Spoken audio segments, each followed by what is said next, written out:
रमज़ान 2026 का रोज़ा जो है ना वो बस ख़त्म ही होने वाला है। रमज़ान मुबारक अब जाने ही वाला है और साथ ही साथ ना 3 रातें तो गुज़र गए। अब 2 रातें बचे हैं जो कि आज है 27 की रात और इंशाअल्लाह एक दिन के बाद फिर 29 की रात हो जाएगी। तो हम लोगों ने जैसे 3 रातों का फ़ायदा बहुत ही अच्छे से उठाया नमाज इबादत करके, तो वैसे ही ना हम लोग ये 2 रात भी क्यों गँवाएँ? गँवाना तो नहीं चाहिए ना हम लोगों को। इंशाअल्लाह आप भी ठान लें और मैं भी ठान लेती हूँ कि मैं और आप हम सभी कोई मिल कर के ना ये 2 रात भी बहुत ही अच्छे से अदा करें। और सभी रातें तो पढ़ने की होती है, तहज्जुद की मतलब कि तिलावत करो या फिर बहुत सारी चीज़ें होती है। अल्लाह ने बहुत सारा चीज़ ऐसा दिया है कि आप तिलावत कीजिए, आप पढ़िए और उसके बाद अल्लाह उसका अजर देता है। तो हम लोग ये सारी चीज़ तो साल भर करते रहेंगे, लेकिन ये 2 रात जो है बाकी वो हाथ से गुज़र जाएगा ना तो बहुत अफ़सोस होगा, क्योंकि ये 5 रातों में कौन-सी रात जो है ना सही मायने में शब कदर की रात है कोई नहीं जानता है। तो इस वजह से हमारे नबी सल्लल्लाहु अलैहि वसल्लम ने फ़रमाया है कि ये 5 रात बहुत ही अच्छे से दिल से इबादत करें, इंशाअल्लाह अल्लाह सब कुछ पूरा करेगा। आमीन सुम्मा आमीन। बस इसी अपने थॉट्स के साथ, मोटिवेशनल थॉट्स के साथ और इसी उम्मीद के साथ आज की इस वीडियो की भी स्टार्टिंग कर लेती हूँ। So let get started. बिस्मिल्लाहिर्रहमानिर्रहीम। अस्सलामु अलैकुम and welcome back again. Hope you are doing good. I am also good अल्हम्दुलिल्लाह। जैसे कि फ्रेंड्स दोपहर का टाइम हो गया है, तो अभी ना मैं चले आई थी किचन और शाम की तैयारी के लिए जो इफ़्तारी है ना उसकी तैयारी के लिए आ गई थी।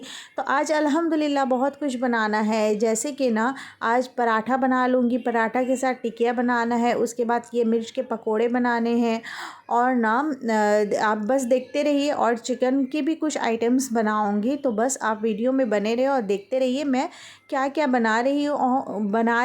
और देखिए ये जो मैं जो चिली के पकोड़े बनाऊँगी, मिर्च के पकोड़े, तो उसके अंदर में सबसे पहले मैंने थोड़ा सा एग को दे दिया था। उसके बाद ऊपर से जैसे हम लोग एग का जो चॉप बनाते हैं ना, तो उसी तरीके से इस तरीके से लपेट देना है, लेकिन एग ना निकले इस वजह से थोड़ा अच्छे से जहाँ पे हम लोगों ने एग दिया है वहाँ पे जो आलू है ना उसे लगा दें।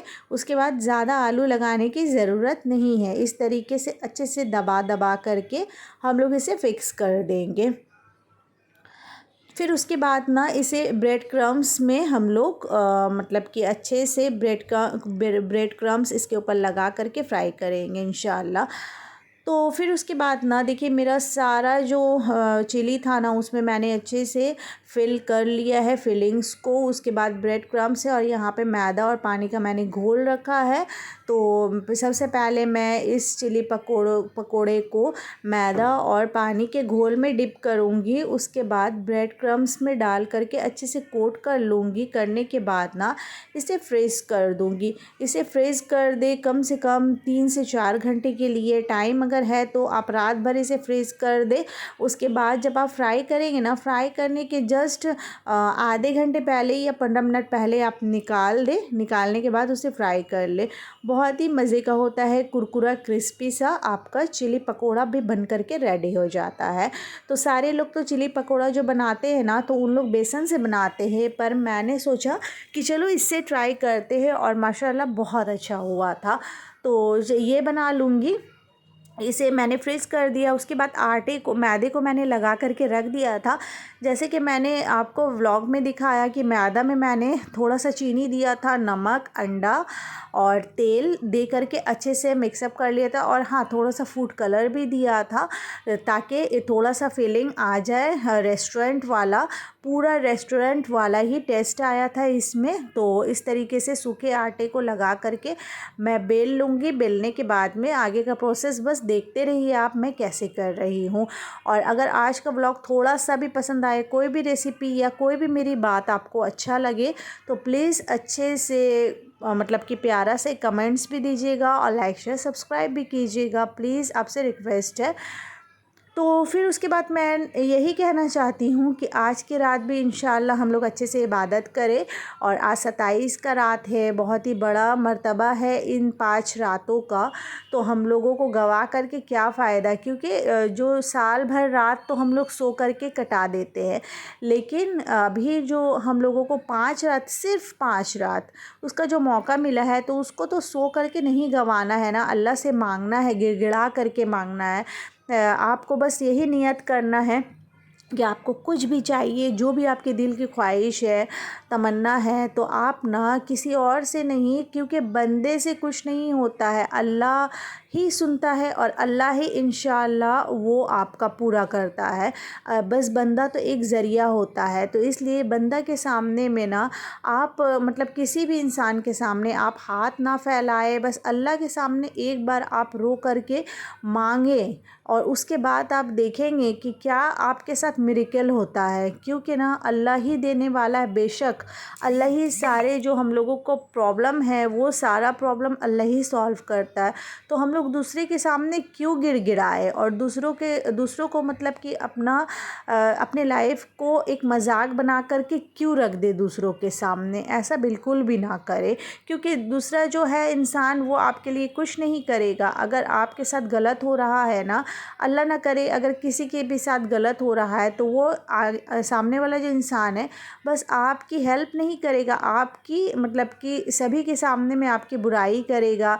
अगर आप थोड़ा उससे कमतर है, आपके बारे में सभी को बोलेगा कि हाँ वो ऐसा है, वो मुझसे पैसा मांगा, या कुछ भी बहुत सारा मैटर होता है ना, तो कुछ भी आपके लिए वो सभी के सामने में कुछ ना कुछ बोलता रहेगा। तो हम लोग ऐसा काम क्यों ही करें, जिससे हम लोगों को मिलेगा, जो हम लोगों को नवाजता है, हम लोगों को उसी से मांगना चाहिए।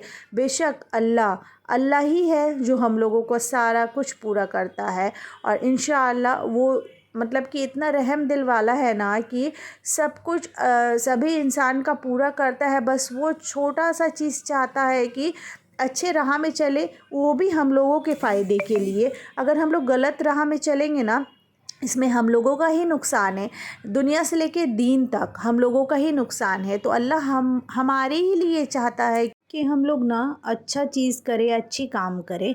उसके बाद देखिए फ्रेंड्स, मैंने यहाँ पे चिकन को अच्छे से मैरिनेट कर दिया है। बेसिक मसाले जो होते हैं, अदरक लहसुन का पेस्ट, अच्छा ज़ीरा, धनिया, और थोड़ा सा मैंने इसमें दे दिया था फूड कलर, थोड़ा सा हल्दी, और एक अंडा दे दिया था। दे करके अच्छे से मिक्स कर दीजिएगा, और हाँ थोड़ा सा दही भी दिया था।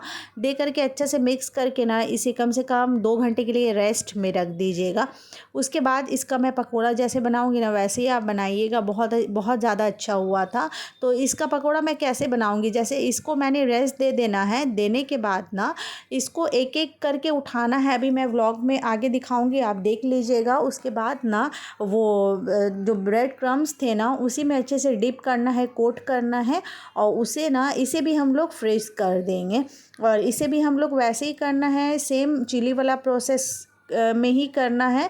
जैसे कि 2 से 3 घंटे के लिए फ्रीज़ कर दे, अगर टाइम है तो सारा रात के लिए आप इसे फ्रीज़ कर दे। उसके बाद इसका पकोड़ा जो बनाएंगे ना, बहुत यम्मी होता है। तो बहुत सारे लोग बोलते हैं ना, तहज्जुद में अलग से कुछ इबादत करनी होती है, बहुत लोग बहुत बातें, लेकिन तहज्जुद में कोई अलग से इबादत करनी नहीं होती है। तहज्जुद नहीं, सॉरी, शब कदर में अलग से इबादत नहीं करनी होती। जो आपको आता है, मतलब कि जितना आप जानते हो आप उतना ही पढ़ो। ये कोई फ़िक्स नहीं है कि आपको शब कदर के लिए एक अलग सा कुछ मतलब कि इबादत करना है, कुछ अलग सा पढ़ाई करना है, ऐसा कुछ भी नहीं है। आप जितना जानते हो ना अल्लाह का कलाम, वो करें, आप तस्बीह करें, आप अस्तगफिरुल्लाह मतलब कि अपने तस्बीह में पढ़े। फिर उसके बाद ना आप ये तीसरा कलमा आप अपनी तस्बीह में पढ़े। सभी चीज़ों को ना आप 1000 बार या 1100 बार करके पढ़े। फिर उसके बाद में आपको जो भी आता, देखिए मैं भी फ़िक्स कर दे रही हूँ, ऐसा फ़िक्स नहीं करना है। आपको जितना आपसे बने 500 बार, या फिर कि 700 बार 1100 बार जितना भी आपसे बने आप उतना ही पढ़ें, और जितना भी आप इबादत कर सके, मतलब कि आपकी कैपेसिटी जितना है करने की आप उतना ही करें। ये कोई फ़िक्स नहीं है फ्रेंड्स कि आज के दिन में स्पेशली कुछ पढ़ना है, ऐसा कुछ भी नहीं है। तो क्योंकि लोग बहुत सारे लोग ना मतलब कि एक मतलब कि क्या आपको बताऊं कि एक ऐसा बड़ा सा मतलब कि अफ़वाह फैला करके रख दिए ना, जिसके वजह से बहुत सारे लोग ना ये रात को इतना भारी अस्तगफिरुल्लाह समझते हैं कि वो पढ़ते भी नहीं। वो सोचते हैं कि अरे मुझे तो ठीक से पता ही नहीं ये रातों में क्या क्या पढ़ना है, जिसके वजह से ना लोग मतलब भटक से जाते हैं। तो आपको भटकना बिल्कुल भी नहीं है, आपको जितना जो आता है आपको वही पढ़ना है, अलग से इसके लिए कोई भी इबादत नहीं है।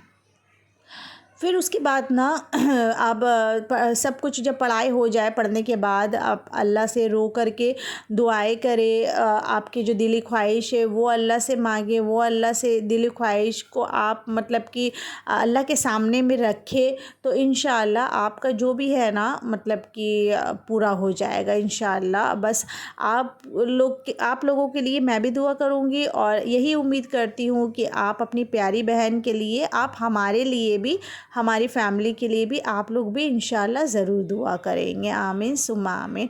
उसके बाद ना देखिए अभी इफ्तार का वक्त हो गया था, उसके बाद नमाज़ हम लोगों ने पढ़ लिया था। नमाज़ पढ़ने के बाद मैंने थोड़ा सा रेस्ट ले लिया था, उसके बाद खाना बनाने के लिए फिर से किचन चली गई थी। तो उम्मीद करती हूँ कि आज का व्लॉग आप लोगों को पसंद आया होगा। If you like this vlog then please do like share and subscribe to my channel. और उम्मीद करती हूँ ये भी कि आज के रात आप लोग मेरे लिए भी दुआ करेंगे। आमीन सुम्मा आमीन। और इंशाल्लाह मैं भी आप लोगों के लिए दुआ करूँगी, ज़रूर करूँगी अपनी प्यारी बहनों के लिए। तो फिर मिलते हैं इंशाल्लाह, तब तक के लिए अपना और अपनों का ख्याल रखिए और बहुत सारा मुझे प्यार दीजिए। तब तक के लिए अल्लाह हाफिज़, take care and bye bye friends.